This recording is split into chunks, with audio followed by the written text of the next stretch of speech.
అనంతపురం జిల్లాలో ఎలుగుబంటి దాడి కలకలం రేపింది.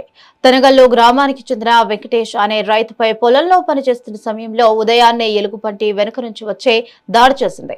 ఈ దాడిలో తలపై తీవ్ర గాయాలైన వెంకటేష్ ను మెరుగైన వైద్యం కోసం అనంతపురం ప్రభుత్వ హాస్పిటల్ కి తరలించారు. గ్రామ పరిసరాల్లో ఎలుగుబంట్ల సంచారం ఎప్పటి నుంచో ఉందని అటవీ శాఖ అధికారులు స్పందించి తమకు ప్రాణరక్షణ కల్పించాలని రైతులు డిమాండ్ చేస్తున్నారు. 3:30 తోటలోకి పోయినాడు. ఆడ గేటు తిప్పేతాడు, కళ్ళేమో గడిచింది, పారిపోయేదాన్ని కడుపునేసింది. కడుపుపోయిన తర్వాత కొరికేసింది. గబరి ఎక్కడెక్కడ కావాలి బాగా పడేసినాడు మనిషి. మకం కాదు సిక్కులేదు, లేకుండా మకం కూడా గబరేస్తుండే. అది గబరేసిన తర్వాత సింగిల్ చెప్పి నాకు 3:30 ఫోన్ వచ్చి ఎవరికి చేసినాడు అందుబాటు కాలేదు, నాకు చేసినాడు.